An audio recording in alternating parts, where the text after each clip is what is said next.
Well, thanks, Tom, and thank to all of you who have decided to take time out from your busy schedules to join us today for this important discussion on adaptive case management.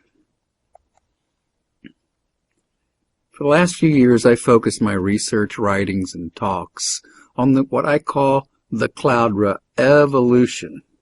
That is, not the technology of cloud computing, but the business repercussions. I talk about the change from IT to BT, from information technology focused on productivity to business technology focused on collaboration, enabled by Web 2.0 and SOA. I talk about how work works in the 21st century with BPM inside the cloud, but not BPM back office or rules-based or the things we often think of BPM, but BPM at the edges. That relates to adaptive case management and human interaction management. I also write a lot in research on the new innovation imperative, or what I call innovation's child. And finally, a subject dear to many of our hearts, the end of management. At least the end of management as we know it today. And the rise of self-organizing, self-managed bio-teams. Today, though, I'd like to focus on adaptive case management. Where does it live? Where does adaptive case management actually take place? In the past, it might have been in places, call centers, help centers, research and development, certain staff functions, all focused on case management. Now it's gone from places to spaces in the cloud. So let's start with that. What is the cloud? Well, there ain't no such thing as the cloud. Cloud computing is not a new technology. It's not a new methodology. It's not a new architecture. It is, however, a new delivery mechanism that will have a significant impact on how we conduct business. And by the way, there is no such thing as cloud computing, and you're already a pioneer in cloud computing if, in fact, you use Google or Yahoo or any of the other ubiquitous resources that are already out there. So what? I like the way The Economist wrote about it a few years back. The cloud is more than just another platform that gets geeks all excited. Sure, it's going to transition the IT industry, but it will also profoundly change the way people work and companies operate. You know, as we write in Enterprise Cloud Computing, one big theme is already emerging is that businesses are becoming more like the technology itself, more adaptable, more interwoven, and more specialized. Well, these developments may not be new, but cloud computing will speed them up. The economic and innovation implications are game-changing because in the past, information technology was about productivity. Now it's about collaboration, a shared information base, and collective intelligence. The wisdom of crowds, social networks, and crowdsourcing. One shared world, one shared computer, one shared information base. It is no longer just available to large enterprises, but it's now available to small businesses and individuals alike who can use the world's largest supercomputer with a credit card. Well, so what? Well, cloud computing makes it possible to build new business operations platforms, dynamic platforms, operating system for business, a business OS, if you will, that will allow companies to change their business models and collaborate in powerful new ways with their customers, suppliers, and trading partners. Stuff that simply could not be done practically before. Well, let's go back and talk about before. We've lived in an industrial age for over 100 years. And we'd have to ask, what is the biggest innovation in those last 100 years? Many proffer that biggest innovation is not a product. It's an idea. It's an idea called management. That is the innovation of the past 100 years. As Dr. Sheen at the Sloan School quoted, Sloan's ideas were so correct that we have forgotten that they were an invention. Sometimes inventions come as not products, but ideas. And they are so significant that we actually forget they were inventions at one point in time. From Frederick Winslow Taylor to Alfred Sloan, and this guy named Peter Drucker, who spent 2 years with Sloan studying the insides of General Motors, they have created the basic DNA of what we call today management. They created things like pay for performance, capital budgeting, task design, divisionalization, brand management, and all the methods and tools of business that we take for granted today. As Professor Gary Hamel wrote, the problem they were trying to solve was how do you turn the human beings into semi-programmable robots? How do you make the farmhands from the agricultural age and the housemaids and the craftspeople to show up on time and tend to machines to do the same thing over and over and over again? Well, change. Big change from agricultural to industrial age. But now change itself has changed, and changed utterly. How much change have you seen in your lifetime? Well, this year, Walter Bruning, at 114 years old, finally passed on. But he was 8 years old when the Wright brothers fired up that first powered flight. Well, the thing about change is, if you look at the bottom of this graph, it's linear. We like that. It's gradual change. Humans love gradual change. They can think about what they're doing next Monday morning. But suddenly change reaches the knee in what's called an exponential change curve. Right now, unlike 100 years ago, in many facets of our lives, of our work, of our society, are being affected by exponential change. Just think of the number of internet connections, the amount of data out there, the number of mobile devices, the advances in biotechnology and pharmaceuticals.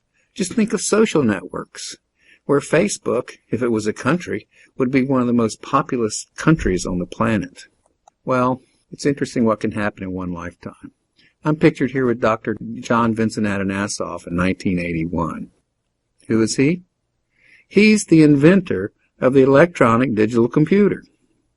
Now, I'm not that old, but look at the change I've seen in my lifetime. You know, it's amazing. If you go back to 1950s, what we see here is a 1-ton hard drive being loaded into a Pan American's Airlines. Remember Pan American? It's to be installed in the IBM 350 Raymac, their first supercomputer. And by the way, that hard drive contains 5 megabytes of storage.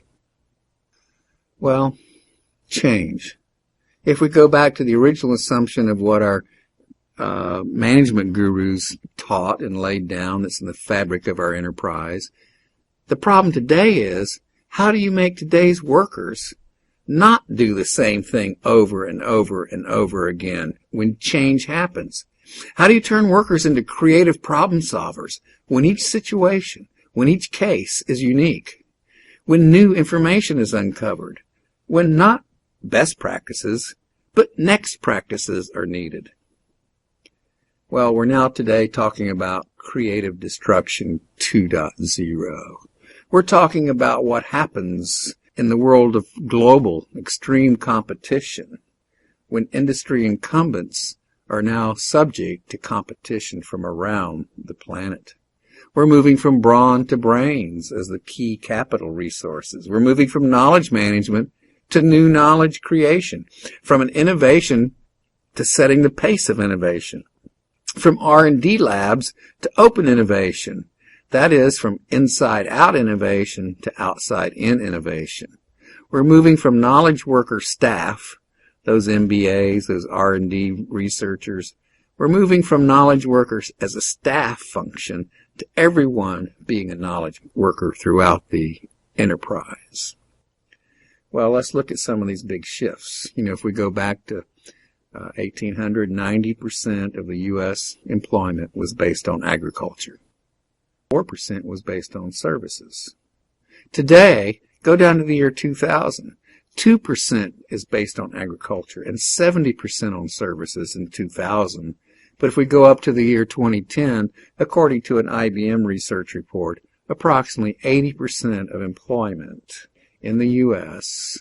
is related to delivering services. And by the way, it's not just the U.S., it's most advanced nations, the United States, Germany, China, Russia. Look at these charts. We're seeing this huge shift from agriculture to industry to services. Well, what is a service process? A service process is a series of states that involves decision-making and experiences of the customer. The customer is a co-producer of value. Services represent unique challenges. They are complex. Each transaction is itself a new product. Services also contain both usability and emotional components. If we look at the characteristics, intangibility, there may be some combination of both tangible and intangible results from the process.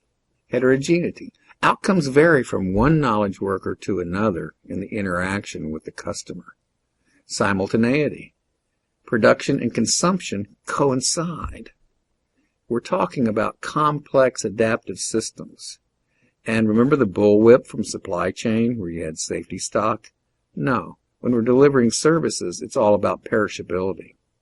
The services are consumed immediately. They can't be stored.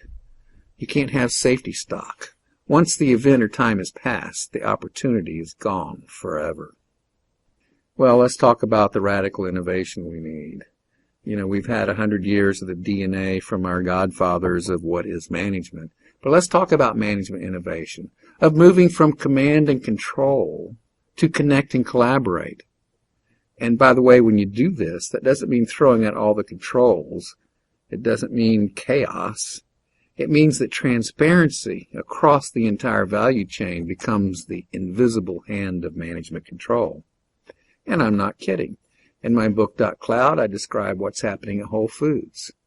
The produce manager, my local Whole Foods market, he's in charge of who gets hired, or he and his team, They are in charge of what to order and when. If we look at Right Solutions, another case study we look at, Right Solutions wants to bring innovation in, and the way they do it is through an internal stock market. But instead of being mutual funds, it's mutual fun. They issue dollars throughout the company, fake dollars, and then people can propose IPOs on new ideas. And then those who throw their dollars at it, suddenly that IPO could become a reality. And the people submitting the ideas become part of the team and part of the reward structure for taking that idea to market. We see in India a $6 billion IT company called HCL. Their whole theory is employees first and customers second. At HCL, they use what's called reverse accountability. Every employee rates their boss and their boss's boss, and all those ratings are published online. In addition, any employee who disagrees with a decision can fill out a ticket. Here's my complaint. And the tickets are visible. They're transparent to the whole organization. And a particular ticket can only be closed by an employee. And any ticket that doesn't get closed within 24 hours is escalated to the next level of management. These are some of the upside-down pyramid structures that companies are using. And when it goes to innovation, it's no longer the R&D lab. IBM conducts innovation jams, where they bring sometimes hundreds of thousands of people together in Second Life and actually tease out a number of proposals, some of which finally get filtered down and are acted on. So from innovation to hiring to what to order to empowering employees in such a way they're really empowered versus a slogan in the break room is the way companies that are moving forward are learning to reinvent management. When exceptions are the rule, adaptive case management becomes the new norm. When 80% of the challenge in the work is handling the exception, and that moves, by the way, to 90%, sure, 10% can be handled by our systems, by our transaction systems, by our ERP systems. But the real challenge in business today is that 90%. It's handling the exceptions in this new world of instability. We're running a spectrum from transactions being handled through business process management systems in the back office, which are highly structured, all the way to unstructured worlds and unstructured environments and unstructured processes such as ACM and human interaction management, where the process itself emerges. And this is what is needed in this new world, the new world that Peter Evans Greenwood calls the new instability. So, who needs knowledge work? Who needs adaptive case management? Who needs human interaction management? Well, in a service economy, the bigger question is, who doesn't? Walmart, you would think they would be the last to think of low-level employees as knowledge workers, but this Telzon device is amazing. It reveals astonishing amounts of information, the quantity that should be on the shelf, the availability from the nearest warehouse, the retail price, and most amazing of all, it actually shows the markup, and all employees are given access to this information because, in theory, at least anyone in the store can order a couple of extra pallets of anything and discount the item heavily as what they call a volume-producing item, or VPI.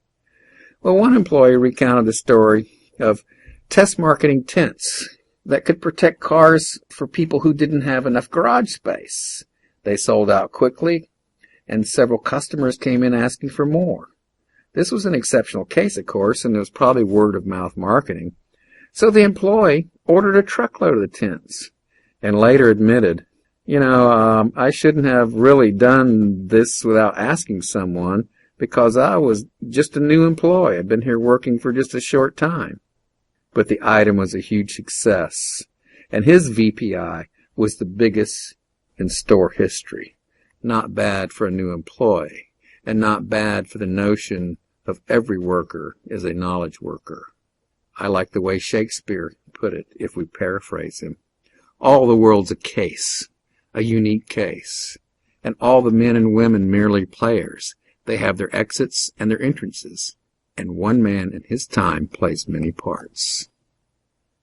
Whoa, what's the future of adaptive case management? Well, where's the world of business going?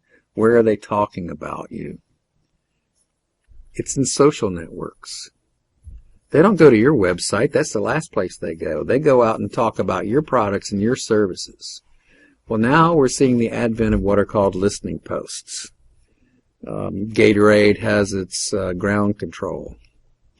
Dell has its ground control. There are listening posts going out to social networks to see how people are talking about them. Then they push them through very powerful predictive analytics. And today, what's happening, a case comes out of the network, the social network. And that's handled as a case, just like solving a customer's problem of hooking up their new TV or their new cable service. We now have cases that exist in social networks. And through technologies known as persona management systems, our case management becomes a form of automation going back into those networks, unleashing in many cases sock puppets, trolls, and drones. Now, this is not something imaginary. Even the U.S. Air Force has adopted persona management systems to go out and shape the dialogues going on in social networks across the globe. So the bottom line, moving from information to business technology, the one key point is business technology is centered on the interactions of people and not the interactions of computers. So we're looking at a brand new IT stack. We're going to continue to have our legacy business systems at the bottom, systems of records, things handling our accounting and transaction processing. But we're also going to move into a new modern infrastructure in the cloud of platform and software as a service. We're going to be integrating legacy systems through service-oriented architectures. Then we're going to move to business process management of many flavors. There's good old-fashioned workflow. That's how we get transactions done and move things around and rules kick in. But the adaptive case management is a new area. And probably encompassing all of this, you could talk about human interaction management, because it's more, in many cases, than just managing a particular case. So at the top of the stack, next generation business systems will be built for change. They will be systems for people, and they will be process-oriented systems, whether they're simple transactional processes or whether they're adaptive case management. So the bottom line is, the wow about cloud computing is not about on-demand IT. It's about on-demand business innovation. This is the new house we have to build. Our forefathers had created this invention called management. They built something where there was nothing before. This is the house we need to build today. This is the architecture of the future. At the bottom, we're still going to have our information technology, our legacy assets and current business operations. We're going to have service-oriented architectures, though, leading to new pillars to build this new future enterprise that's based on business technology.